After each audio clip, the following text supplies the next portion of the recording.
right where you are. You're sitting in an electrical matrix of energy beyond belief, or most human conception. You'd be surprised to know how much knowledge and communication can be carried on its waves. All right, here we go. We're back for episode 2 of Making Sense of Navigating Digital and Print Marketing. Thank you, Reagan. There we go. Did you say this is making pants? Yes, making pants. And can you think of something else? Bates Center? Making pants and giving life lessons. Okay, thank you. That went to a good place. Thank you. All right, what a blessing today. We have Jared Bates of Bates Enterprises. We were graced in the past to have him be here. So this actually used to be one of your little working areas, right, Jared? Yeah, absolutely. So he pioneered Town Money Saver, TMS Plus, in the digital age, and known throughout the state and beyond. And we learned this weekend, even outside the state, for your incredible video work for football. By the way, yeah, one thing when you have a company, you got to have a hobby that's funner, because then you can spend more time on the hobby, like like your kids in football, right? That's important. Yeah, it is actually. I think as a team, I think that any opportunity you can find to do that with people, those relationships you build get so much stronger. And I mean, it shapes for a stronger team and better bond and more. I don't know if I want to use the word loyalty, but then people really want to actually work for and do things for these people that they share these experiences with. So, I mean, I absolutely. Wow, we're getting heavy fast. We don't have to. Yeah, no. Anytime I step in a room, it's getting heavy. That'd be awesome. Oh, no, let's get some meaning going here. No, that's good. All right. So yeah, you know what? What the heck? Let's just kick in this. So Jared. So anyway, we got a whole history with Jared. So I can't wait to hear from him what he's doing, and we know where he's at. So we know he's doing some really cool stuff. But so just a super cool little nugget was, and Tommy, my son's coaching, who when Jared was here was filming quite a bit for the football games here in Lucas. And anyway, so they played in Pennsylvania this Saturday. Lucas Cubs had to drive 4.5 hours or whatever for a running clock. Yeah, for a running clock. There you go, exactly. Awesome. So one of the highlights I heard afterwards, after the game, was that Tommy said their head coach was real excited to play Lucas, I guess. He thought this was going to be a great training for their team, to see a team like Lucas. And apparently he referenced the Lucas documentary, that's how he called it. And he said that he watched the Lucas documentary and he was so moved by it. And this is what he wanted to create in his school, in his culture, and his football team was Jared Bates' documentary. So wow, you get to hear it for the first time here, Jared. That is interesting. Pennsylvania. I've always kind of been a person that struggles with compliments. Like not that I won't take them. I just feel awkward. Like I feel like, oh no, I don't need the lights shined on me or anything. But like it is really kind of cool to see those ripple effects happen, and like especially after the fact, because when you're in the moment, you don't think about that at all. I mean, at the moment I was like, okay, don't dehydrate and try to get cool shots when you can. And that's really all I was thinking about. And it's really cool. We go to the state game in 2019 and the commissioner is actually kind of referencing it. I mean, it is really cool, and it's humbling, and it's a little bit flattering to see kind of that takeoff. I mean, I by no means was the first person to do these things, but we didn't have a whole lot of it going on in the area, and we kind of took the ball and ran with it. And then a lot of other things started popping up. You started seeing new companies come about. You saw some people start kind of changing how they were covering things. And it was kind of cool. And again, I wouldn't take all the credit for that. But to be at such a small place as Lucas and Lucas Schools, and kind of see how the impact that we had just by great coaching, cool media, and a bunch of great kids that bought in. It's really cool to see how that really translates throughout the years. Oh, for sure. In fact, one of the highlights I thought was didn't the Mansfield News Journal do a whole article? Yeah, and then they referenced that the Ohio State Buckeyes, somebody down there said this guy's doing at least equal, if not better work by himself, and we've got 5 people doing it or whatever their hype videos or something. It's really cool. But those are the things that when I was younger, I would have. Would have definitely given me a bigger head than it does now. And I mean, you get feel goods from it, and it's fun to hear. But the more I've grown, and I learned a lot of this from you. Like the second you kind of settle, is when problems could really start to arise. So I usually use those moments where you kind of stumble on something cool or you do something cool and you really, okay, how can we keep using this to build momentum and do other things? And that's really kind of how I've done it. I am probably a little bit of a different kind of marketer in that sense. I'm not the best at planning. I really go with the flow with stuff.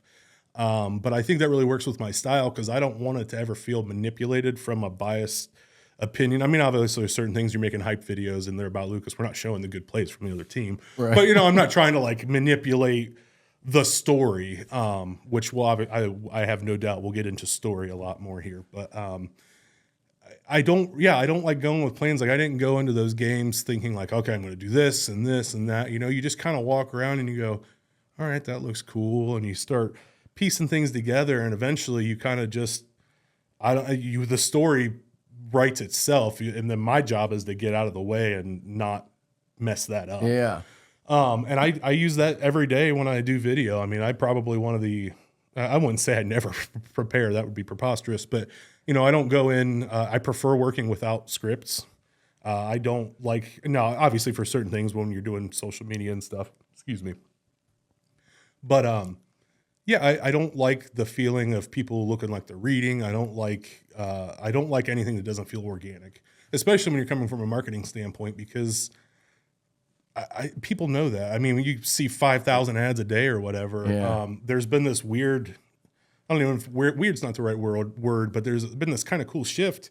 And we even talked about it when I was still working here, that a lot of marketing, graphics, video and stuff, there's been kind of this like back down to a more amateur style. And I don't mean that in a negative way, but video and those things are more available than they've ever been. Like authentic? Yeah, more authentic. They're not they're not pro-produced content, if you will.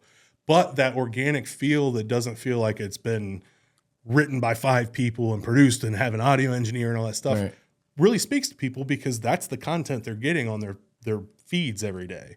So it's actually kind of cool to see how much more people can do this now, and how things become trends. And for me, looking from the outside in, I'm like, how is this good content? But that was kind of a moment where he kind of had to like kind of sever the ego a little bit and realize people don't like, I can make the best thing in the world. It doesn't matter if people aren't going to watch it. Right. Yep. So that's kind of, and I'm sure we'll get more into this as we go, but that was kind of a big moment for me going through this stuff. And I think I've really meandered away from where we really started. The whole idea. But no, I know it is. That's what's fun. I'm a bit of a podcast junkie, so I like when meanderings happen. That's where the gold is. Right? Yeah. Well, let me. There's so many places I want to get to, and so it's a good place. A couple thoughts if I could share. First of all, how I met Jared was he was working for Richland Source. And by the way, that's Jared's career, right? I stole you from them. They stole you from me. I mean, you just keep getting demand. People want some. Does anyone contact you? Here, we don't have to say it on the air, not just in case. Yet. Get ready, Harris. You might lose Jared to somebody else. But anyway, and it's all an incredible compliment. I think I remember the first time what happened for me. I was just, I'm involved filming for the team, whatever, just more for the kids and stuff. And I get home and there's something on the Richland Source and it's your video. And I'm just blown away. Like I've never seen a cool video like this. So then I thought to myself, I'm going to meet this guy and see maybe there's a way we could get him over here. Now, the first time I meet Jared, he kind of has a, I don't really want to freaking meet you attitude when you meet you go to approach him. I never have an attitude. Kind of a big guy. I'm a little guy and I'm like, hey, how's it going? And he just looks at you like, what the F are you doing here? Anyway, no, but he warms up quick. But I think that the other point I want to make is, and this would be something I'd be curious, like how much of this is just your natural talent gift, and how much can people, say someone's listening to this right now and they want to take some of that magic that you do, because, from my perspective, being the employer, not being the creative arty guy, I would say something to Jared like, hey, we're thinking of this kind of thing, and you would always be like, all right, let me think about it. And then the next day you'd come back and you'd say something. I'm like, oh my gosh, that is incredible. Like what a cool perspective. I wouldn't even think of something like that. And other last element, because I want to puke all this out. The other real gift I think, and this is a big thing I look at people as having gifts, sharing their gifts, and getting their joy from that. And I think that's a lot of your story, in my own opinion. But I think the other thing is, because you're in this environment of this creative, and you could go everywhere and anywhere with it, right? And it could get bogged down. We see it all the time. We struggle with this all the time. Like, where do I go with this? Like, people are working on, simple as posts for Facebook or something like that. But somehow you manage to, like, you would just say, all right, here's where it is. Boom. I'm going to put this piece together, whatever it is, and it's done. Might not be exactly the way you thought. I think that was incredible. Like, I always thought, man, and obviously you're doing it, 100-fold now. How many posts you do a week or something? Well, I try. My goal every day is to have 2 posts for each page, at least 1 video for each, if not 2. So it just depends on the load. Sometimes you got things planned, and then salespeople have a customer. So I mean, you got to, and I think that kind of comes where too. I've had to learn even more than before to work with the flow, because things just happen. You're in that kind of environment. It's fast paced. Things are happening. You can't let, Bronson has a customer now. My whole day is ruined. You just got to be like, all right, time to turn the hips and go laterally and do something different. Wow. So yeah, it's kind of interesting. I'll start there. That way you can make a cut. It's kind of interesting. I think more than a lot of people, I spend a lot of time self-reflecting and really kind of analyzing what I did, how I did it, where it's going, how, from professional to personal level, right? And I think that's something you and I experience. So we both like deep conversations. I think surface level stuff kind of bores me. Yeah, it bores me a lot. Aren't we born around the same day? Yeah, March 30th and April 1st, right? Yeah. Must be the Aries in us. I think it might be, even though I've heard that's not true anymore. There's like 13 signs. Or what? Yeah, I think there's like 13 astrological signs actually now. Okay. They've discovered, but people just ignore it, which is fine. Wow. Yeah. I mean, is Pluto still a planet too? I think it's a dog in a Disney cartoon. Okay, all right, actually. Sorry. No. But anyway, so I do spend a lot of time just kind of thinking about things regarding how things are going, what I can do better, and there's a lot of things in my life that I would, spend a lot of time in on that as well. But I got the opportunity this year to do Leadership Ashland, and it's just kind of starting, and it's a cool program. It's run through the chamber and a couple other companies, and they put on this program for a good 8 months or so, where you get to learn how to actually be a leader in the community, and you get to go be part of boards, and you have to complete a project as a group, and et cetera, et cetera. So I'm really excited to get into that, because when I was younger, I never considered myself a leader at all. Opinionated, sure, but not necessarily a leader.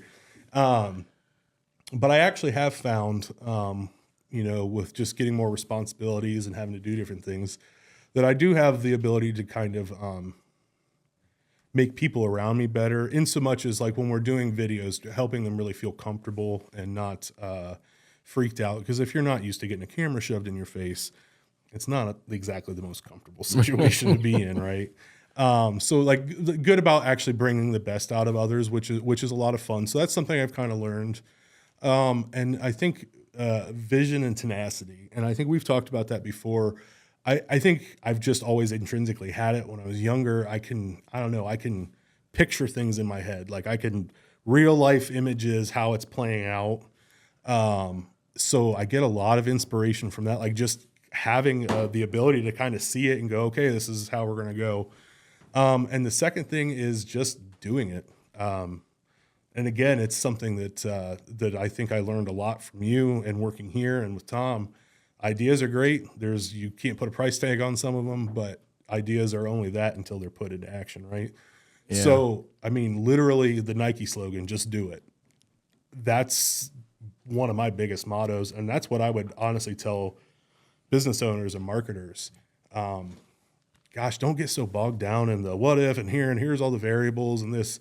I mean, do your due diligence, but man, just do it. Yeah. If it doesn't work, who cares? It's social media. You'll live to fight another day. But you got to do something. And you'd be surprised. There's been things that I've spent hours and hours making, thinking, oh, this is going to be great. Get a couple hundred views and a handful of likes. And then I put something together that I didn't even edit, and you get thousands of views. So, I mean, you got to just have that ability to kind of step back and go, okay, well, this thing didn't work right. but this did. How can we combine that? What can we do more that other way? Because again, I come from, I didn't come from movies. I've never worked in the film industry, but that was kind of where I fell in love with video and stuff. So I think of a lot of things very from a kind of artfully visual perspective, but doing social media and doing a lot of that kind of stuff, that's not how people consume it. So again, it was kind of like those moments where I had to realize, like, man, every bit of video should be 16:9 wide. I do not like portrait, landscape, vertical video. But you know what? That's what people are watching. That's what they're doing. And you have to cater to them, because it does no good to be cocky and stick to your guns when you're trying to do things, for other people or companies, or you're trying to make money for yourself or for them, or whatever the situation is. You need it to perform, not just look good. So, I mean, there's been a lot of that where I've had to take steps back and like, oh, I'm going to do all this B-roll and make this thing look good. And sometimes I'm just like, you know what? Nope, it's just going to be what it is, and that's how it's going to be. And so, I mean, long story short, just do it. Just have even if it's the slightest vision, and just do it. And then the other part of that, and this I would speak a lot to people who are marketing a lot on this, is cut some of the extra details. There are so many details to everything you do, whether it's buying a car, buying an ad, buying this, that, or whatever. And the consumer, quite frankly, doesn't care about all those details. They just don't. Right. They get hit with 5,000 ads a day. They need something that catches their eye, not every detail. Make the details readily provided, a link, a URL, whatever it might be. But, trying to fit every detail in and everything and cover every aspect and think of everything, it's just not how people in general, everything's fast paced now, and it's not generally how people think. So cut the BS, if you will, and really get down to the point. So that's why where we would come up with projects, and I still do this today, we were like, okay, we want to talk about this, and then you just kind of start prioritizing, and eventually you go, okay, if we cover everything, it's going to be too long, it's going to be too much. What do people need to know to make an action? Right. And that's where you got to start. So, like, again, my biggest advice would just be don't worry and don't fret. Just do something. Yeah. Just do something. Even if it's putting your phone on your car and recording a video on the way to work, just saying, hey, it's Monday, y'all. Got up this morning. I mean, there are realtors in Ashland that I know do that kind of content. And it's just like a daily vlog, but man, they get hundreds of followers of people just watching and waiting to hear what they have to say that day. So you never know what's going to catch. There are people on TikTok that stream themselves cutting up fish at work for hours and hours, and they got thousands, if not millions of people following them. Doesn't make any sense to me, but it works, and you can't argue with that. Yeah, I'm glad you brought it up, because it's, even us doing this podcast, right? That this whole idea was, if I understand correctly, and I both am a little bit uncomfortable in it, and yet I'm actually encouraged by it, and that is that what I'm hearing, especially the Gen Zers, younger generation especially, is been so inundated with digital and just BS, right? I mean, is there even a news channel right now that's neutral? No. I mean, I don't know one. They're all opinionated. They're not news.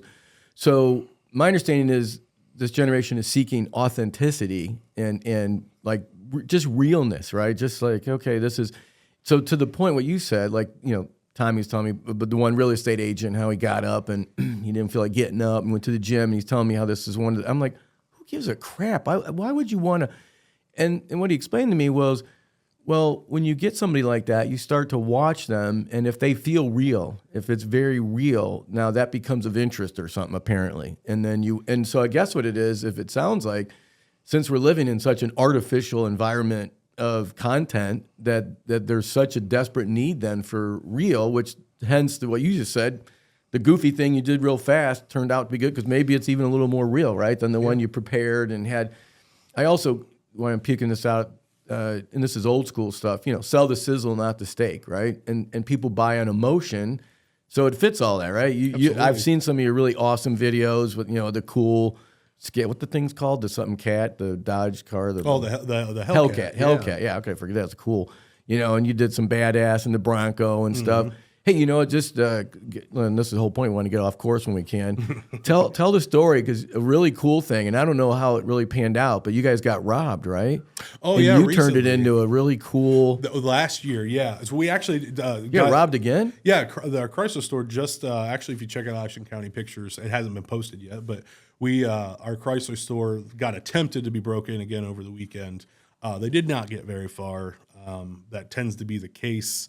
We have a lot of security in place, people.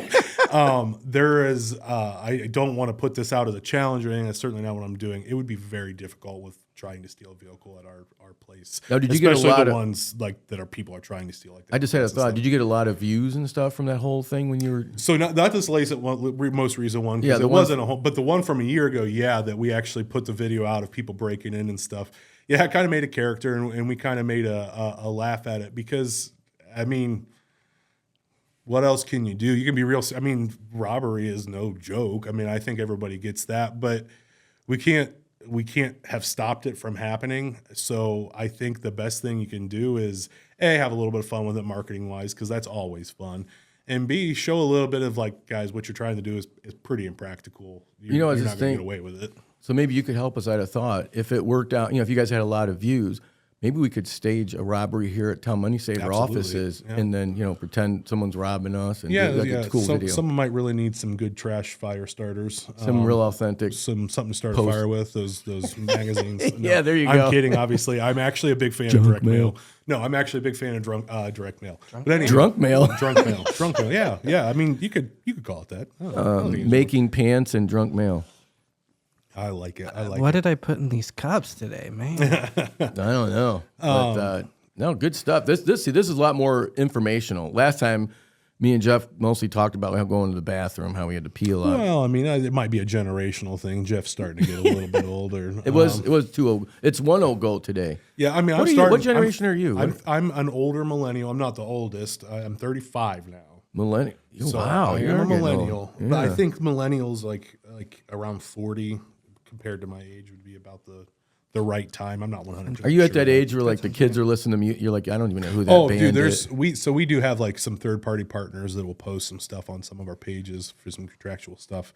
And sometimes they'll post stuff like for younger people, and I do it over my head. I'm like, whatever. That's Skibbity Ohio Riz. Yeah. No, I do actually get Reagan that just one. say? I did Skibbity get Skibbity. Is that a band? Rez. Skibbity Ohio. Skibbity. Ohio is now a term that means bad. Yeah. What? Yeah.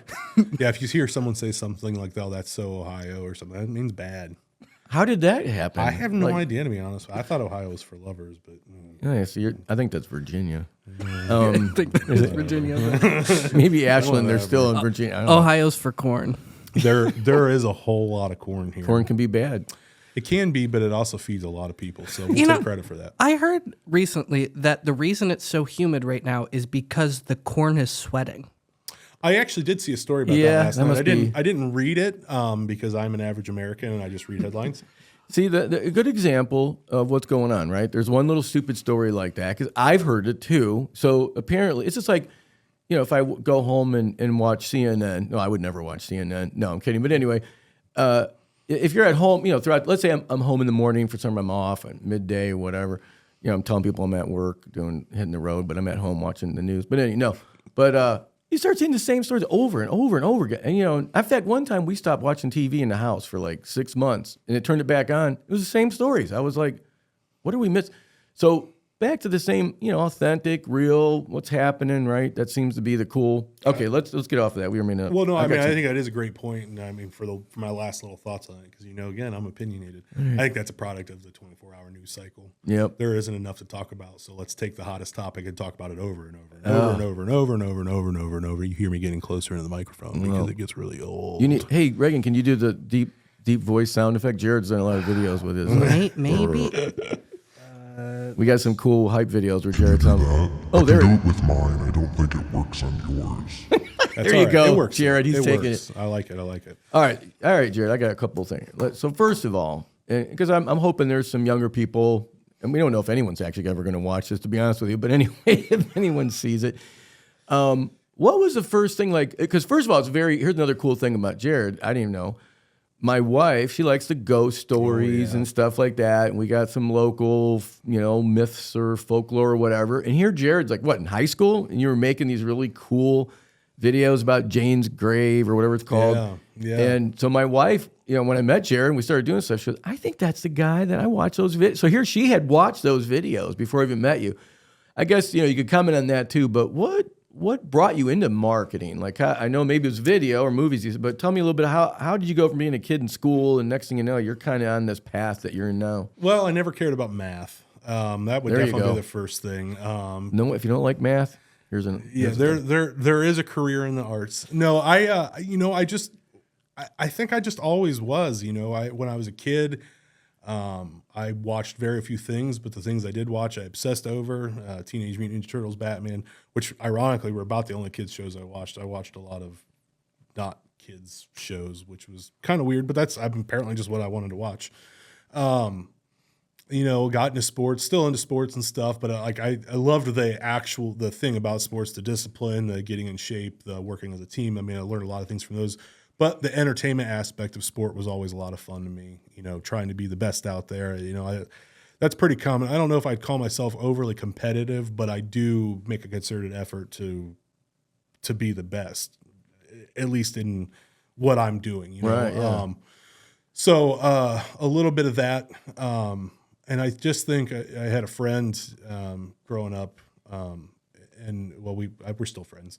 And he was really into movies and he was like, hey, I need someone to come act in this thing. We're making some kind of zombie movie or something. And that was actually what I was like, I'm going to be an actor. Right. And I suppose I can do it a little bit. I mean, again, I'm not a professional actor. That's not what I'm saying, but I mean, I don't mind getting in front of the camera and I can be goofy and stuff. That doesn't bother me.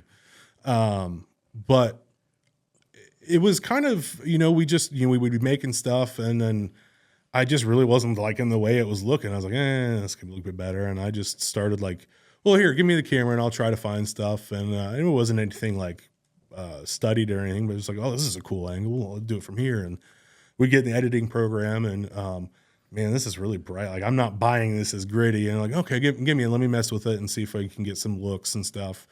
And I just started doing it. And I found out that I actually really liked that because you had more control over the story. Because that's actually, and again, maybe a good way to come around to this. That's probably what I fell in love with first, is stories. Okay. I remember being a kid in elementary school and writing, what's the word I'm looking for? Essay? No, like the next books to Harry Potter and stuff. Okay. Like, and of course, that's right. Aren't you working on a book still? Well, I don't know if I'm really working on it. Sorry. I'm always working on things. Sorry, that never. Hey, well, sometimes you got to start things to realize that you got to do other things. So stories. So I mean, books and stuff, or those were the things that I really connected with, and you got a lot more control over the story behind the camera. At least to a degree. I mean, I wouldn't say that actors and people in front don't have an effect. They certainly do, but you can really control how things flow from the backside. So doing that, I just kind of kept falling in love with it more and just looking for more and more interesting ways to be able to show things. Because to me, at that time, it was all style over substance. It was like, how many cool camera angles can we shove into one scene here? And it really, in all reality, fun, but not always the best call, right? But anyway, what I quickly found out, though, is that stories are what stick with people, without a doubt. I think no matter what you do, news, journalism, marketing, business, being a teacher, I mean, stories are what people remember. I mean, you really even go back and you start thinking the number of stories that survived from oral tradition, from our dawn of history. Right. Not only the Christian texts, just the other texts those things survived by oral tradition. Right. All the Greek tragedies and myths, those are all survived by oral tradition. So clearly they're important to people because we wouldn't remember them for years and years and years and years to retell them.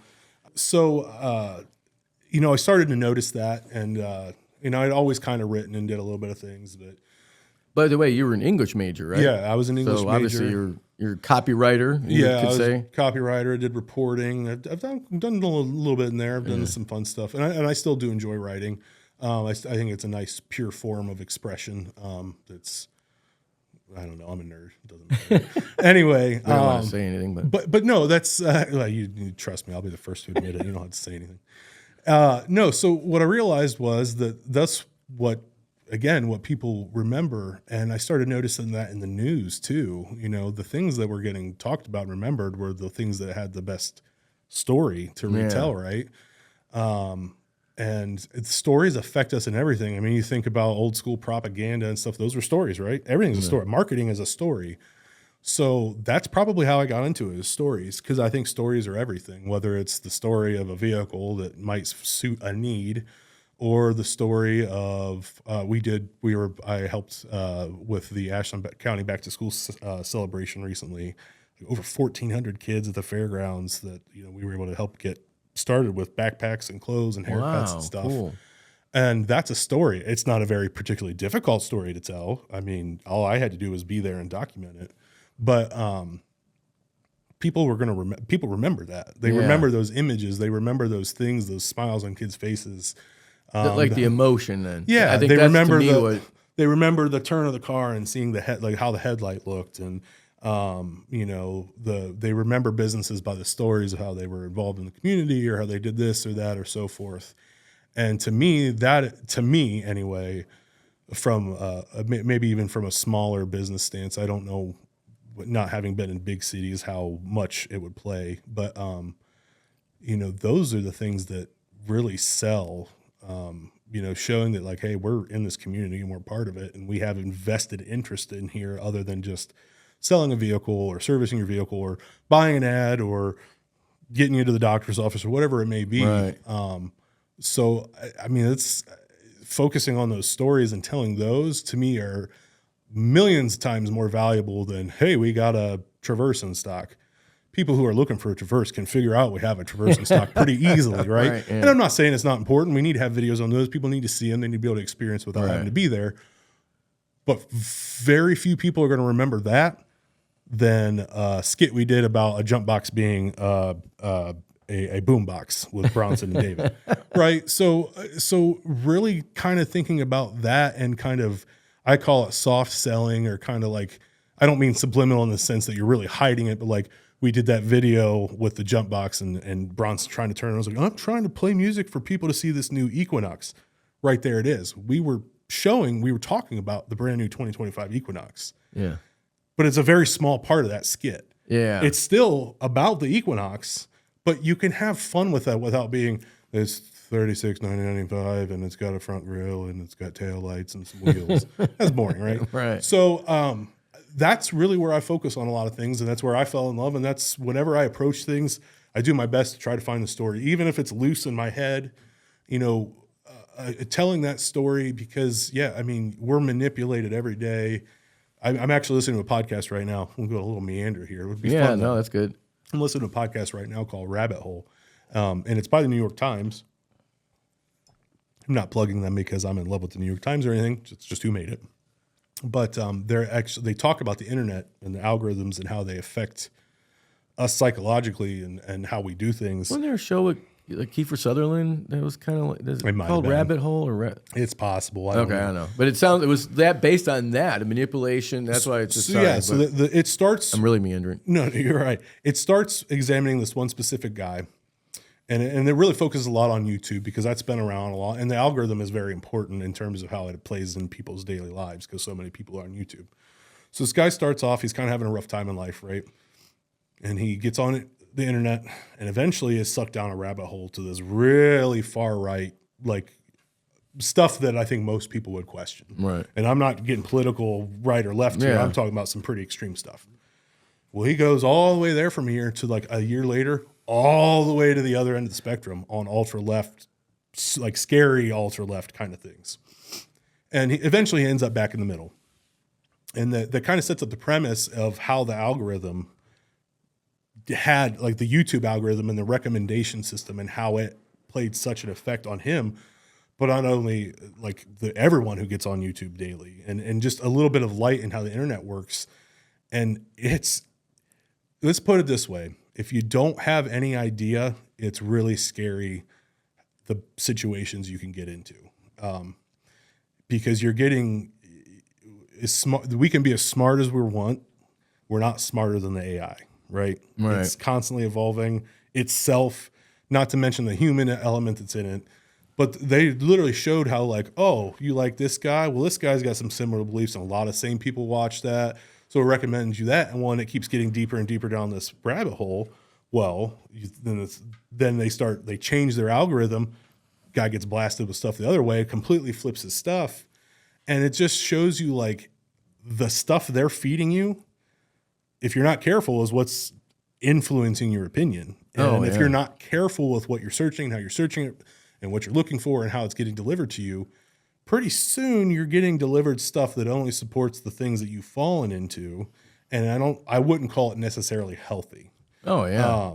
And it's just eye-opening, which kind of leads me into another project I've been working on. This one's a little bit more hush hush. I mean, it's not that I can't talk about it, but working on a project with some people at the Ashland City Schools, on a project for some internet safety for kids, and actually helping kids and parents learn how to reset their algorithms on Facebook, and Instagram, and YouTube, because it's like the social media depression and anxiety in young people it's real. Oh, I've experienced in my own family. And I know we've talked about it a lot. And I mean, for most people, the stuff they're seeing online is the best of the best. And if you're just an average person looking at that and not really looking beyond the surface, well, you start thinking that's the person's whole life, and it's glamorous and everything's perfect. And you're seeing things in all reality, you're seeing the tiniest little slivers.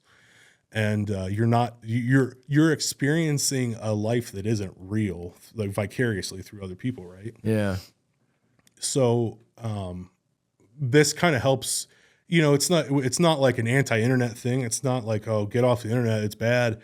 It's just try to have a semblance of understanding, so you can understand where you're going, because it's not going anywhere. AI certainly isn't going anywhere, and that stuff is cool, but it's terrifying to me. Well, and I think it's we are down a place, and that's all right. We'll run around here a little bit.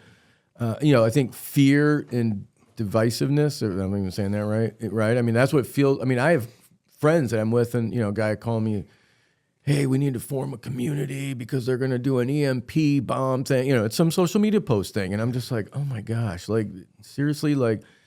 Can we just calm down a minute? And I don't know about you too, but I'll watch the news or see stuff on the media, and then I'll go sit somewhere public, and I look around and I think, reality. Everyone's pretty.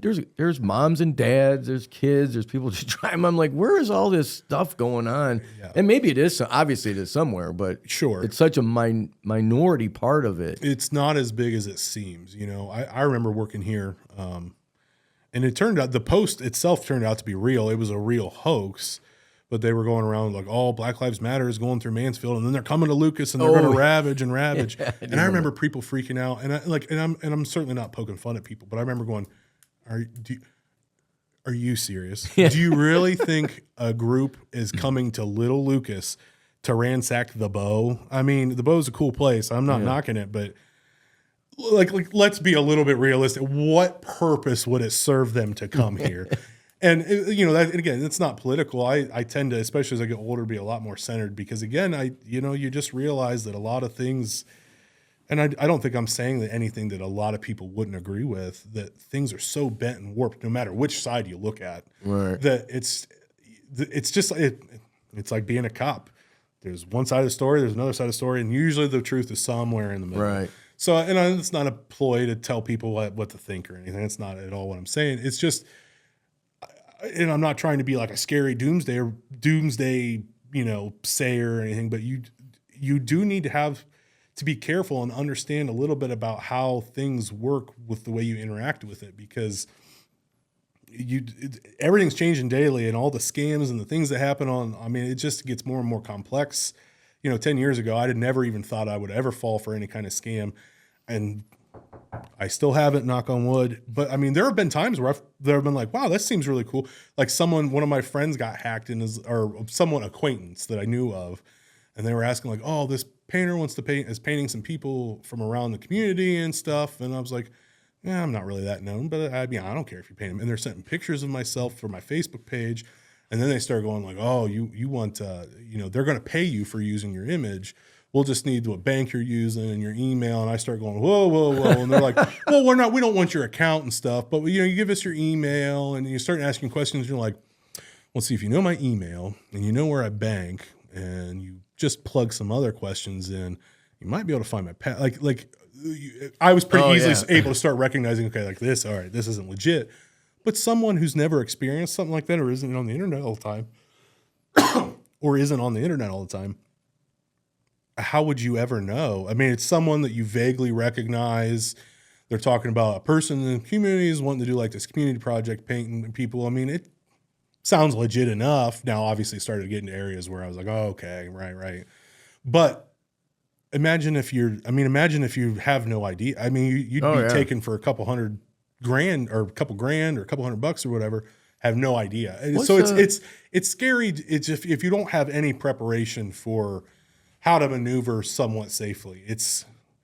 The internet is a wonderful place, and it can be a very dangerous place. And so respect it. I'm getting a little weird on you here. So I had, which by the way, there was a show the kids were playing me, timing them, where there's a whole group of people attacking actually showing, like, somehow they got in the computer, can see the guys sitting there, the guys that are scamming people. They're attacking them and stuff, and it was a pretty cool show. But I was at a little guy gave a little talk one time, and he talked about this. He was talking spiritual warfare stuff, right? But he's like, there's this battle going on, and and I'm picturing tanks and armies running around and all this stuff.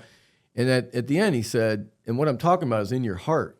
And the man, I just kind of pause, and I think to your point, and when I say this or think of when you're saying it, it's so, and I find myself just even just simple disciplines at work. It could be spiritual disciplines, whatever.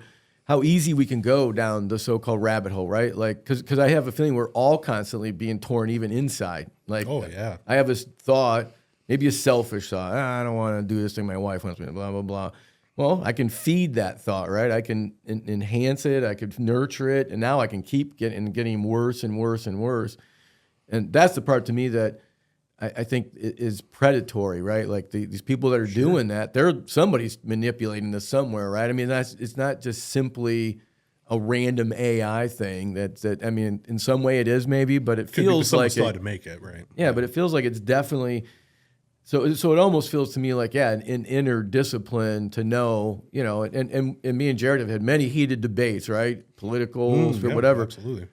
But iron sharpens iron. Yeah, and you got to love the person first. You can't be, and it's so easy, and that's our culture. Yeah, we're really down a different path here, but yeah, it's so sad to see people using this identity stuff. In other words, well, this is your opinion, and that's who you are. No, that's your opinion. That's not who you are. You're this person.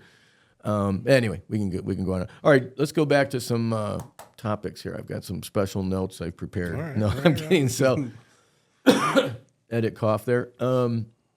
So, what are some? And I think you've kind of touched on it in your. First of all, what is your title right now at Harris? What do you call yourself? Media manager, marketing manager, something like that. And you're kind of a content creator. Yeah, I mean, it's anything creative. I'm pretty much handling. I mean, like I said, we do have some third-party partners that do some things, but I mean, in general, like a lot of the stuff you'll see on YouTube or graphics you see out in public.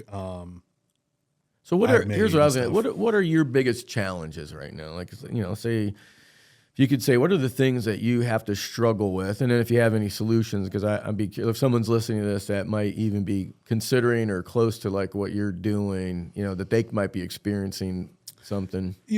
I certainly don't have an answer to this, but the first thing that comes to mind is I think a lot of people in the kind of creative space nowadays have to wear a lot of hats. A lot of multi-hyphenate kind of things, which I don't think was always the case. And maybe it was in smaller business, which is definitely where I'm at, where we work. Yeah. So maybe it wasn't always the case, but I deal from everything from making videos and graphics and pictures to updating the website to making specials to, there's just a broad amount of things I do, not to mention meetings and other discussions, that it's hard to find time to do everything. And, I am a big idea boat. So I got all these ideas and things I want to do, and then it's the time to get to them.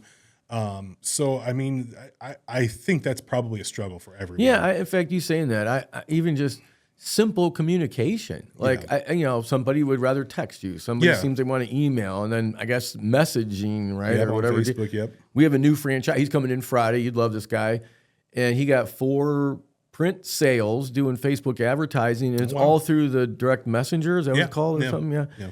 So I without even being really directly in the field, I'm curious, like, how do you decide? Like, do you post on Instagram, TikTok, Twitter? I mean, like even that kind of stuff. Like, how do you even figure out your audience? Is different cars have different audiences? Well, I think that's actually a fair point. So, I mean, right down to the square of the problem is square one is the audience, right?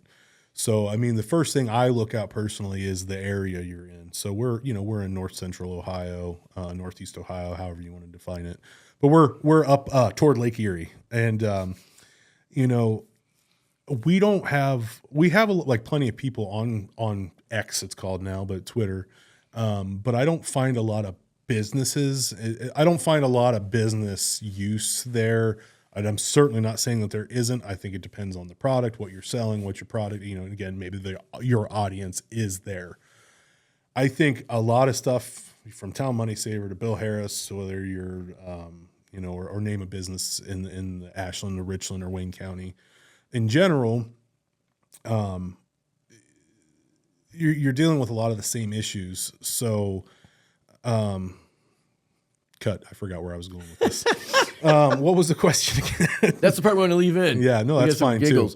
Well, no, because I think we were saying, trying to manage I think what you were going at maybe is like prioritizing, like deciding what. Yeah, do you use Facebook all the time? Okay, use it certain time? Yeah, now I'm back on track. All right. Okay. Yeah, so the social thing. So yeah, you could potentially have a lot of people on X, but I don't find that I've been at a part of a lot of companies that are now.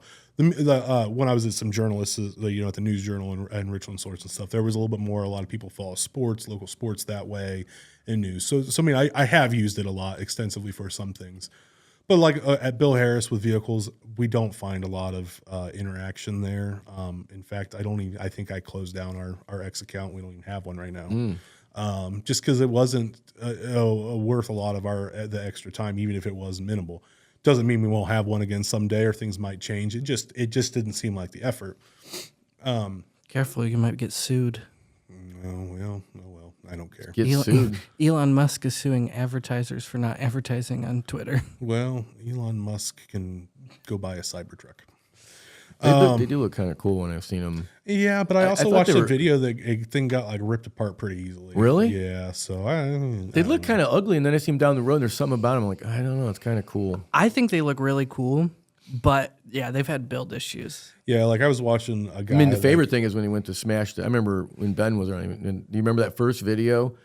And he was showing it was indestructible, and he went to hit the window, and it smashed it. I mean, I believe it. Oh, I remember it's funny as hell. You got. Yeah, like I was watching popular YouTuber Whistling Diesel. I'm sorry, not Whistling Dixie. That would be a whole different channel that we do not need to go watch, and I don't endorse.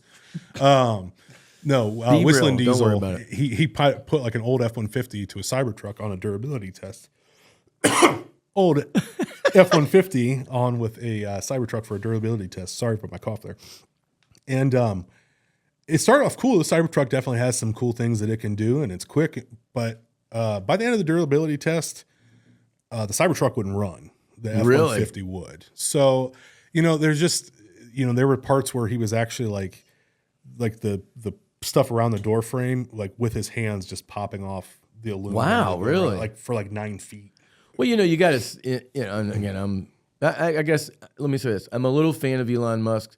Because Ben loved Elon Musk. Okay, I think he does some really cool things. Yeah, don't let me. Yeah, what I was going to say, it's because there's a guy in town here, Carl, who in my opinion, one of the smartest business guys around, and he said that Elon Musk has created more value than any human. Blah blah blah.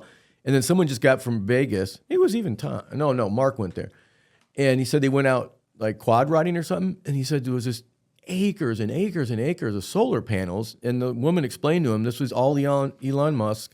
And that he was going to entire Las Vegas powered by this. He's building all. And I'm like, what is this guy not doing? So maybe it's it's hard to keep track of the door trim when you've got spaceships and satellites. And every vehicle has. There's the recalls on every brand and manufacturer every single day. So I certainly wouldn't endorse that. Elon's just a complicated character. He talks too much. Like he shot himself in the foot with the Cybertruck because he promised, I'm going to have it in 2 years, and we're 6 years later, and so he had to put something out like to quell investors and his personality is a little bit to be a professional troll online, right? I think that's fair. I think he would even say that. I'm not saying anything that I don't think is fair. So that can be complicated though when you're literally going online and you're kind of being a troll all the time, even though that's probably not his real personality. That's just online. But I agree. Am I a huge fan of the Cybertruck? I don't know. Do I think SpaceX is particularly important? Yeah, I actually do. So certainly not like a anti-Elon kind of guy or anything. Okay, I got a top. This will be like religion or politics. I got a new topic. Okay, currently in the news. So let's get off course a little bit for fun. I like it. What do you think about the Telegram CEO being arrested? And that whole topic, right? This whole censorship. I'm like to consider myself pretty try to focus on the morality and all that. But I'm challenged by this whole, that the French can just arrest this guy, right? You know what I'm talking about? I actually don't. Oh my gosh. Well, over the last few years. I don't know what's going on. Well, I will admit over the last handful of years, I have made a conscious effort to not really pay attention. Oh, see, you're a better man than Well, me. no, I don't know. I don't know if that's altogether good because in my career path, it is good to know what's going on. I'll tell you what, let me ask you this. When you're doing number 2, what do you do? Do you look at your phone or you read a newspaper or something? No newspaper. I'm either on my phone or just thinking. Yeah, there you go. Yeah. You're thinking sometimes? Yeah, that's true. Well, I like to have my phone on. Well, it's a lot of times number 2 becomes before the shower. The shower is a good place to think too. So it's like pre-think into the real think tank. The toilet is where Bill has all his most important phone conversations. I've had meetings with Bill. We've done a video on not wasting. Right? We did a Tell My Saver video. Don't waste your time. Well, I was gonna say when you're wearing a lot of hats and there's only so many hours in the day, sometimes you got to maximize the time. Well, okay, let me explain then a little bit so I'll get your opinion. So my understanding is this guy, and I know very little, just the headlines, like a lot of people, but apparently he was in Russia and created this social media platform, Telegram, which I've been on, and it seems like foreign people want to use it for some reason. I have people like overseas, they're like, can you get on Telegram? I want to communicate. I thought part of it was that he was trying to avoid the Russian, control or something. So this had the ability for anyone to put anything they want, right? So if I understand the story right, that maybe to some degree he hasn't cooperated with police for either drug or sexual trafficking or something like that. People were sending child pornography. Yeah, child porn through the through that. So so here's the thing. Like me and my wife were talking about this morning. Because I think there's so much of this right now. Mark Zuckerberg just came out, right? Said he was censoring, or whatever. So in other words, that story just broke yesterday, I think. Yeah. Where is this line, right? Like, where do you have this open communication? Anyone can say anything they want, and then you have the danger of what they're saying, something horrifying like child pornography. Yeah. And yet, you could have someone say, hey, if you say America's great, that's hate speech or what. I don't know, it sounds political, but what I mean? Like, it's weird. I'm absolutely following your line of thinking. Boy, that's a tough one. And that's the point, right? Nothing worth exploring should be easy. Or if it is, obviously it's not really worth exploring, right? Yeah. That's a tough one because, our Constitution says freedom of speech and stuff. And I definitely believe that. And I will also preface this by saying being able to say it and not having consequences are two different things. But I think in the spirit of what we're talking about, that's really tough because I think people are free to have their opinions, right? I think that's part of what we're built on and what makes humans humans. A lot of what America, yeah, right? A lot of other countries probably aren't, but yeah, makes America America, makes humans humans. It's part of what separates us from the rest of the animal kingdom. If you want to think that way, yeah. If you want to think that way. Obviously, I don't think anyone can justify something like that, right? Unless you happen to be a person of that proclivity, which again, I'm not endorsing. Edit. That's just a really tough one. I think you obviously have to have consequences. I think that's some of where you have to draw the line. You're free to say whatever you want. That doesn't mean you're not free of any consequences for it, then it starts getting into a really philosophical and ethical discussion about like, okay, do you block stuff that actually causes physical action and violence? Because I mean, I think a reasonable person might say, okay, yeah, if someone says something that causes people to take action, like a terrorist act, that's wrong. Like yelling fire. There's literally something, right? A crime if you yell fire. Yeah. If inciting a panic. Yeah, or even just like sending a hateful terroristic message, and all of a sudden 5 people go do the thing you're talking about, right? Yeah. That's a really sticky situation because another person can say the same thing, a couple of people laugh, no one react to it at all, and it doesn't do anything. Right. Same situation, different results. So I mean, I don't know. I really have to sit and wrestle with that. I mean, my initial thought, without having given it a lot of thought, is you almost have to take it a little bit by a case-by-case basis, which is super messy and not efficient. And you can't, that is certainly not something that we can do, right? Right. And this actually goes into some of the media stuff, because you have AIs that are doing fact-checking, and you got AIs that are checking ads and doing all these things. Well, the AI gets it wrong. I've experienced it. I've seen it. Oh, yeah. And but like, so that there you go. So you're going case by case. Well, okay, you can't do that with humans, so you got to bring in an AI. Well, the AI still has some clear definitions, so it still has to be decided at some point. There's no good logical answer. I think that's a really good. That's a good thought exercise. I like wrestling with that. To see him, it'd be something we'd have fun talking here at lunch, because the fact that they've arrested him has really brought this to the forefront, that they've got this guy, I mean, can you say he provided the flat platform? Did he really? He didn't make people type the messages. What's your thoughts, Reagan? You have any opinion on this? Well, I think it's... Okay, thank you. So anyway... I think it gets a little complicated when we're bringing in a business too. So like the whole idea of freedom of speech doesn't necessarily exist in a company. Like, interesting. Though that is paraded about, especially on social media, that's how a lot of things are portrayed, right? Sure. Businesses pretend to be people, and people pretend to be businesses, right? That's the old saying I remember learning here. Yeah, but like Twitter or whatever can legally say, no, you can't post this on our site because it's their site. Sure. You don't have the right to post whatever you want on.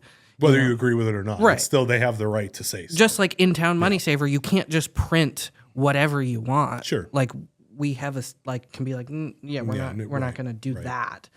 But there are, what are those things like you can't, like I think of hiring practices, right? I can't hire someone because of their religious beliefs or their preferences or whatever. I don't know there's some law. So obviously it seems to me like there's some sort of collective, ethic, morality,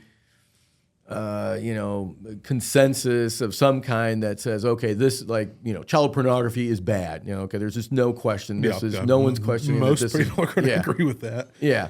Now I think it's interesting even in that industry, because I remember reading this one time where there was a huge fight to show how complex this could get over whether a person acting in like pornography was actually over 18 or appeared to be 18. Right. And if I understood the pornography industry fought and aggressively to get it to just say the age of 18, because unfortunately what's super sad, and we see what with sexual trafficking and all that stuff going on, there's a lot of creepy old guys that are doing whatever, and they're seeking these young girls. And so in the pornography, in this article I was reading, they said that they intentionally find girls, dress them down, so they want to make them appear as if they're younger than that or whatever. Yeah. So even in something that would seem like we would all easily agree with it, there can be this real battle and this line that gets really fuzzy and stuff. So I don't know either. It is, and I mean, not to get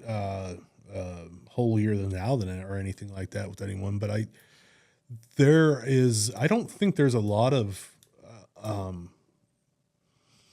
there's not a lot of effort put into morals and ethics, like I don't want to even say in this country. I think anywhere, and I don't mean like having morality or ethics, like the real study of like what does it mean, like what is a moral and what are ethics and how does it mean, like a college level, and again, I'm not saying everybody needs to go take a philosophy and ethics 101, right. But I mean there is a value in understanding kind of like how those work, and it's not something that's talked a lot about. I mean, everybody knows what morals and ethics are, but I think a lot of people have their own set of moral and ethics, right? But there is kind of like, as a society, we kind of have some accepted morals and ethics, and those things change. I mean, we witness that all the time.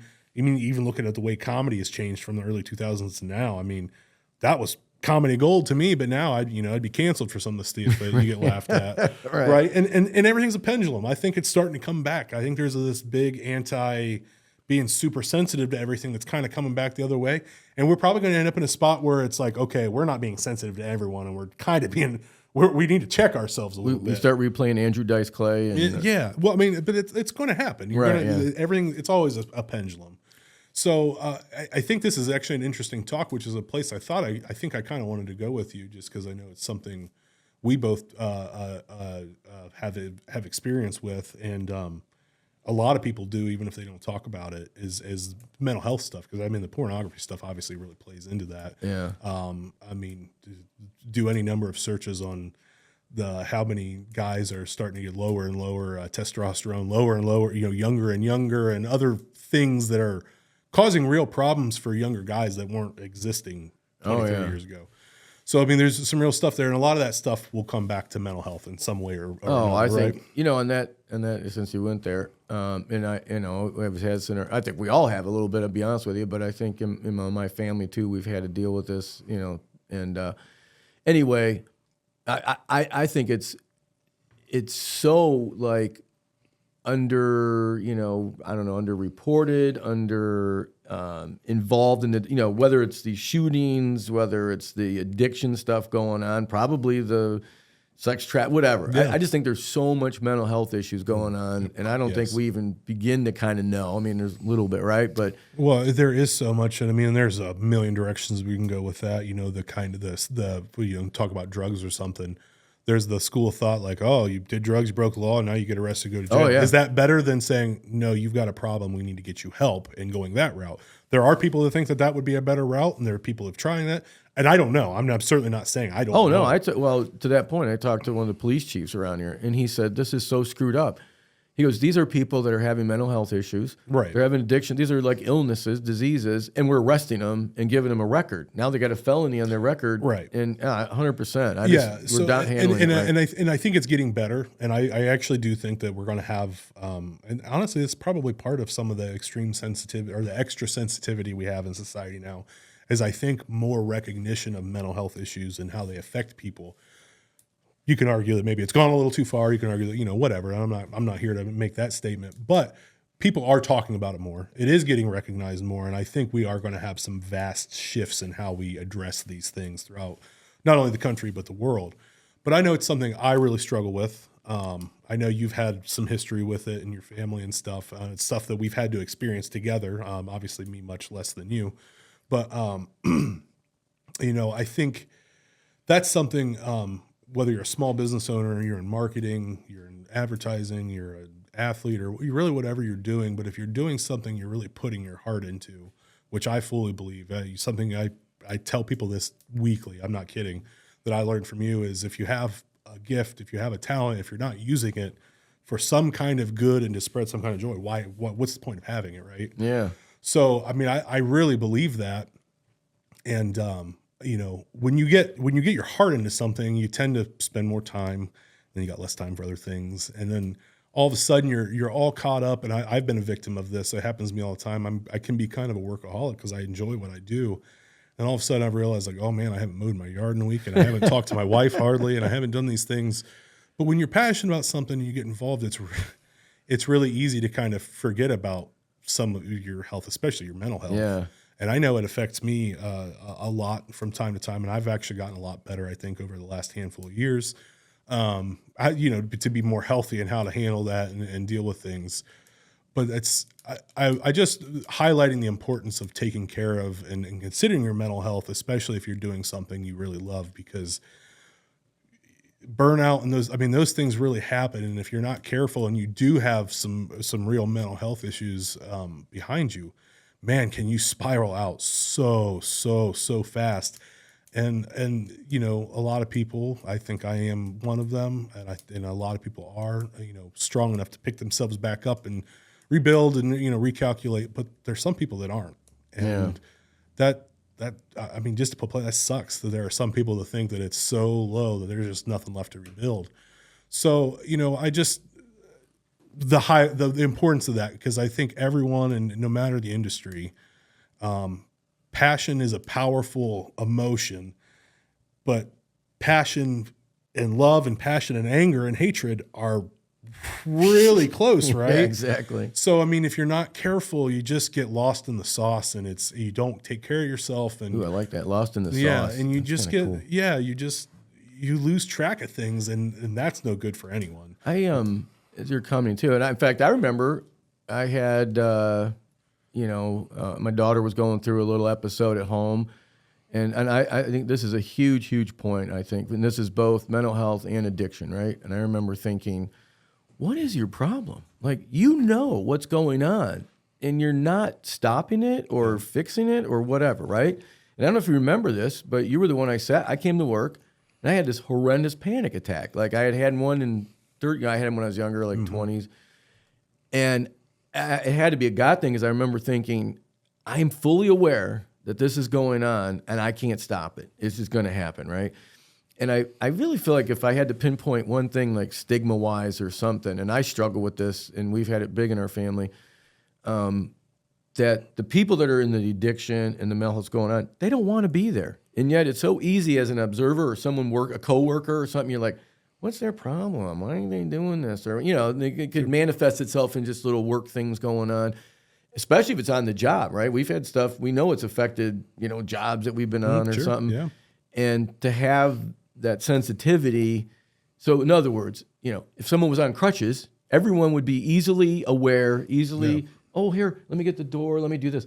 But the mental health, it's invisible kind of. It's hard to see. So if there's anything I would offer, it's like, man, please, if you haven't personally experienced it, know that those people don't want to be in that. They're not controlling 90% of them, yeah. They don't know. I liken it a lot to, if you're watching a movie and you see someone lost in the woods and it's dark, and it's like, if you just walk straight 45 yards, you'll be out. Right. Well, it's easy to say when you know where it's at. If you're lost in the woods and it's dark, you don't know 45 yards from north to south to east to west to go. So that isn't helpful to tell. Just walk forward. You'll get out. And I also kind of think about it too. So we'll get a little heady here, but the idea of different dimensions, and I'm talking about like second dimension, third dimension, fourth dimension, blah blah blah. Science supposedly says there's 11 dimensions, right? Which is beyond what we can kind of does that correlate with the astrology, the 13 thing? I don't think so. And if it does, it's still beyond me. I'm lost in the sauce. yeah, exactly. So supposedly there's like 11 dimensions that they can explain, right? But as people, we experience things in the third dimension. So I'm trying to figure out how the best way to explain this. So if we see, old 2D scroller video games, right? We see 2D. They have two dimensions: up, down, left, and right? If you added a third dimension to the people in the second dimension, they wouldn't be able to understand it or even recognize it. So you're like, hey, Mario, all you got to do is walk up and around that platform. You don't have to jump over it. Mario cannot understand that there's a possibility to do that. Right. I think this goes into a kind of a cool explanation of religion too, because I think if you think of God as a creature of a higher dimension, there's no way we could. So there's no way we could possibly understand it, right? Yeah, so if even we're in the third dimension, there's things happening in the fourth and the fifth and sixth and all these different dimensions and stuff that we literally do not have the tools to comprehend, sense, or even things that are happening. Cool. I kind of think sometimes mental health is like that. It adds another dimension to people that, like, it's there, but people can't see it. So it's just so foreign to them. Like, oh, well, like, all you got to do is go do this. But it's like, what is that? What is go around? I don't understand what go around means. Yep. So it is, you're right. There's a little bit of the visual thing. You don't see it, but I think, I think we talk about this a lot. We talk a lot about mental health at Bill Harris a lot, and because sales is a tough job, and if you don't take care of your mental, you can really go loopy. And who knows what the customers are going through? Exactly. That's what I always try to be sensitive to think. All you got to do is be in a room, somebody say, hey, does anybody have any prayer intentions, something you want? And if people start unloading what's going on, you're like, oh my gosh, this is heavy. But yeah. So we talk a lot about that stuff, and scientifically, and I might not have the stats perfectly, but they're going to be pretty close. 8 out of every 10 thoughts that people have, on average, every person is negative. 8 out of every 10. Oh my gosh! So that means, and it's I'm definitely one of those people, but that means you have to actively seek out the things that aren't negative and take action on those. Yeah, and that's really hard. We're wired to immediately think, what's the danger? What's the danger? What's the danger? And if you live in that state all the time, man, you're just living in panic all the time. So you do need to be able to kind of have that separation so you can move in those right directions and focus on the positive things, because obviously that's what's going to be beneficial, right? I don't think anyone, not saying that if you see a negative to address it, that's that's obviously a positive thing, but it's not in a human's nature to immediately think positive and think optimistically. So it leads me to believe that more people are dealing with mental health and things than will ever be admitted. And that's the thing I think we need to break through. It doesn't mean we got to be touchy-feely all the time, but I think recognizing that people have passions and they have struggles, and trying to mix all that with trying to make mortgage and rent and pay with groceries that are rising every week. It's a lot to deal with. And I think, as a people in the world, if we're able to lean on each other more for some things like understanding and help and empathy, the better we're going to be. And that's easy to say, right? That's so easy to say, but it is. I think a lot of that stuff is compounded. Hate comes from that. Love, it's and these things that exist in the world that aren't good, that I think people will universally say aren't good. Well, they come from somewhere, and when there's no understanding, and there's no compassion, and there's no meeting in the middle, and having a handshake, you're just across the aisle from each other screaming. And I don't even mean that to sound political. It could be about anything. Yeah. It's just, I don't know, if we could recognize that a little bit more and just try to have a little more understanding for others. And again, easy to say, we're all people, we're all selfish creatures, that we want the things that are help. Even if we are helping others, we still have things that we want and need. So it's just, we are all so much more alike than we give each other credit for, and all so incredibly different that makes us such a rich and interesting thing to study and talk about. It's a tightrope, and more things in life are a tightrope than I think a lot of people give it credit for. But it is a tightrope, and if you fall, that's okay. You can get back up. You just hope that you got the pads down there. But it is. It's not easy. There's a lot of things I think a lot of people do now. They used to things that seem very black and white. And I think, with more knowledge and more things and more experience and everything else, some things can become more gray. And that's obviously where things get really challenging. I think some of that stuff can be solved with more understanding and stuff. But again. Wow, we got heavy here. That's good stuff. And just to add a little bit, I kind of, what I hear you saying in some regards is just even sometimes simply just being present and shutting up and just being there, just hearing sitting. Someone. How many times do we need to just have someone listen to us? Just, I don't need you to fix it for me. I don't need you. Not only that, how much more efficient and better is anyone, myself, you, whoever, if you have someone who has a differing opinion from you, to first sit and listen to them, hear what they have to say and absorb it. A, so you can understand it, but B, then you have an actual idea of what to respond to. Right. Instead of just going, just shut up, I already know the answer. Like, people, and some of that's really the case. Some of the people screaming are just like, I'm not being heard. I just want to be heard. Right. And if nobody's listening. Well, when you scream, no one's listening, right? When you whisper. Sometimes the whispers are the most powerful moments. But yeah, no, it's just... Yeah, I think it's nothing new. People have told we need more compassion. But it's just true. We're all, whether you own a different business or whatever you're doing, we're all in the same exact fight, and that's to try to make the most out of the life we have here on Earth. Whether you believe there's something beyond or not, we all want to have a decent time here. Whether that's serving others, whether that's getting lost in your work, whether it's having a family or whatever it might be. It's all about trying to have a good life. And I don't know. if we all kind of thought that sometimes, or took a minute to think about that before we respond and get so quick to do things, that's one of the things, again, I learned in my leadership book. But to listen first, to really listen first and try to understand where someone's saying, even if you don't agree with it, and it's not saying you have to agree with it, but go, okay, I think I understand where they're coming from and why they're there. Not only does it give you some compassion, it also gives you, okay, now I know actually how to properly respond to this person in the positive or negative way, whether I'm trying to influence them or whatever it is. But you can't do that without listening. Right. And I mean, and again, to kind of bring it all back around full circle, that's sales.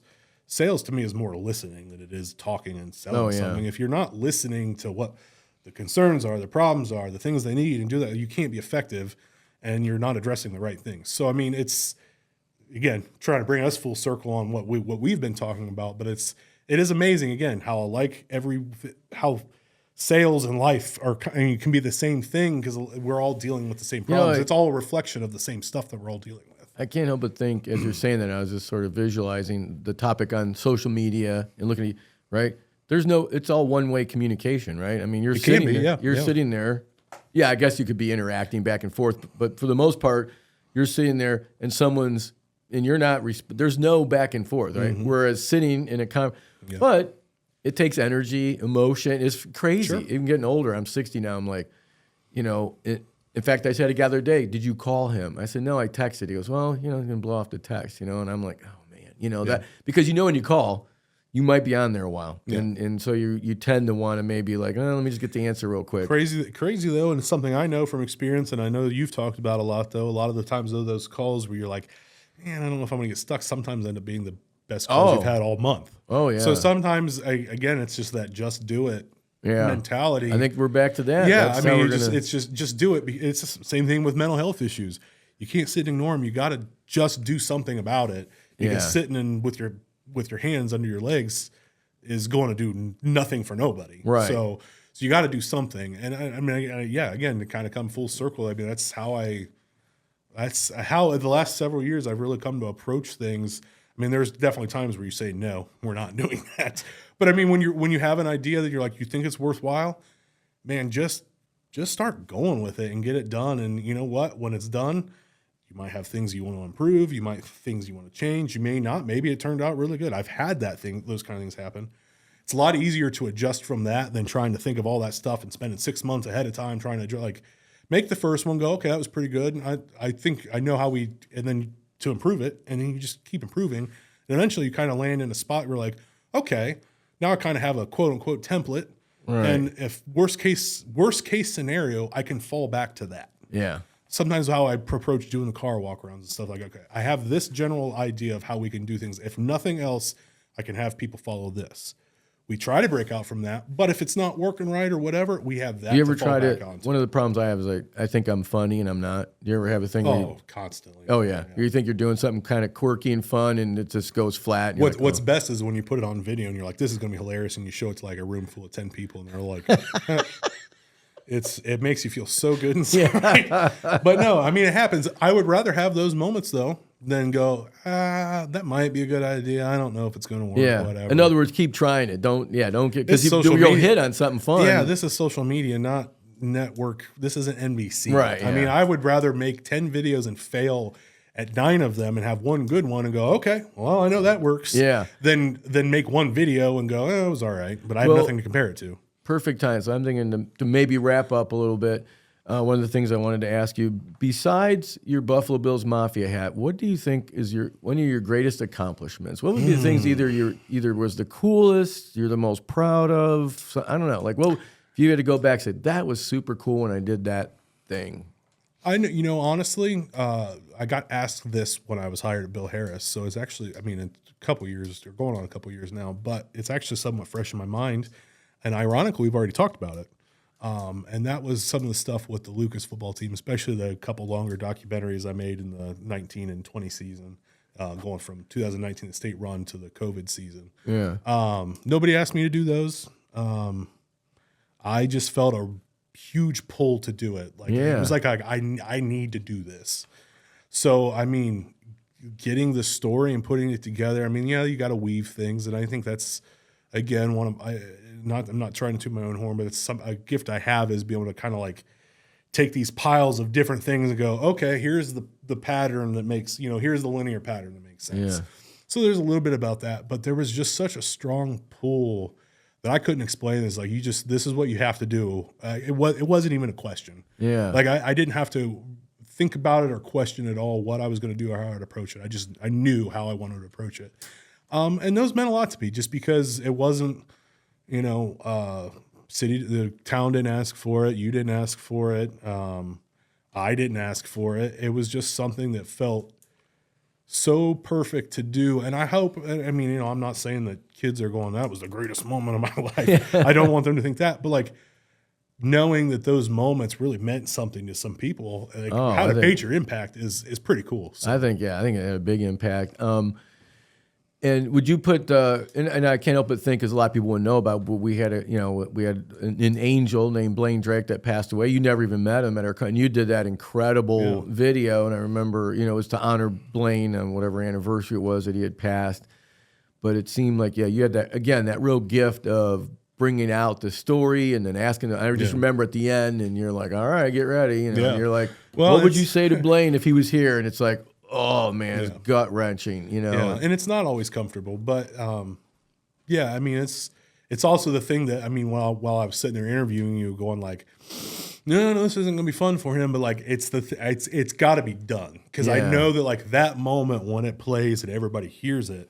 I'm kind of half welling up now, and I'm not even affected by it. You know what I mean? Yeah. So it's just like you just have those moments that you just like. I've hit something here. I don't know about everything else around it, but I know right here is gold. How can I build that up? And then you just kind of work around that. Yeah, awesome. And then, would you give Reagan any advice on his hairstyle and his beard? Looks a little like unkept to me. I'm just wondering what you think. I've just stopped washing it and let everything turn to dreads. Beard too. Would it go to dreads, Reagan? I think a beard would eventually. I think you can turn any hair into dreads I think if you eventually. just like. No, I don't think mine would. Well, no. I said any hair. I noticed. Thank you, Reagan. I noticed that Tommy is definitely your son too. He's Sorry, Tommy. We make fun of him all the time. Like, you're gonna be bald in a couple of years. and of course I don't want to go into the context here, so you can edit it out if it doesn't work. But Ben, it's cute, but we keep finding little cans of this hair stuff of Ben's. Just constantly he was trying a little bit. Yeah, he was starting to lose a little bit too. He was really trying. Yeah, I remember the exact moment. I was up in Oberlin working the field. It was a college, and I was probably in my late 20s. I don't know. And I remember one day I had this really good feeling. Like the air was great, the wind. I'm like, I kind of blend in with these kids a little bit. I'm prime. I got it going on here. And I'm walking down the street, and there's a big window that's Ben Franklin. I look over, and I'm like, holy crap, no, I'm not. I'm not fooling anybody. What was I thinking? And isn't it weird how that works? Because I don't really care about like having hair or anything. But I have a lot of it. Oh, yeah. I'm probably not going to go bald. I'll be surprised if I go gray. I think I got a couple gray hairs on the right side here on my beard. But like, and none of the guys on either side of my family that I know of went bald or anything. But isn't it funny? Like you'd probably be like, man, I'd do anything. Well, maybe not. I don't know. I'd do anything for some hair, and I'm like, you can have it. I don't really care. But and I have plenty to give. But. Well, that's exactly. It's embarrassing to say, but Whitey, the coach, coach. Yeah. And like my goatee, this is about as far as it goes, right? I can't let it doesn't grow. His did. Mm-hmm. He literally cut a big chunk of it off, put it in an envelope, and gave it. It sat in our kitchen for I think over a year, for me to put on. You should have made like mistletoe out of it or something. Oh man! All right, well, we got to thank you. It got pretty heavy here. This is you know what? Serious, that's good though. I think, like I said, I'm a little bit of a podcast junkie myself, and if it's just surface level, like, oh yeah, just do this, that's boring. I mean, we're all humans and we all deal with real issues, and if we don't bring real into it, it's all, I don't know, it's all artificial, and with a world of artificial intelligence, we don't need any more of it. Well, so much more meaningful. We've only done one other podcast, and half of it was about going to the bathroom. So this is much more in depth. Yeah. Well, at least we'll do. If anything, just tell people to listen to episode 2. There you go. Yeah, start with episode 2. Yeah, episode 1 was a practice. I do miss Jeff. He was always fun to work with. So. Oh yeah. All right, we love you, Jared. Oh, Thank you, man. I'm so excited to be here. Yep, and all the So proud to see what you've done and what you're doing. I couldn't have done it without either of you guys, you or Tom. The stuff I learned from you guys, immeasurable. Oh, awesome. Thanks. Well, the music's getting loud.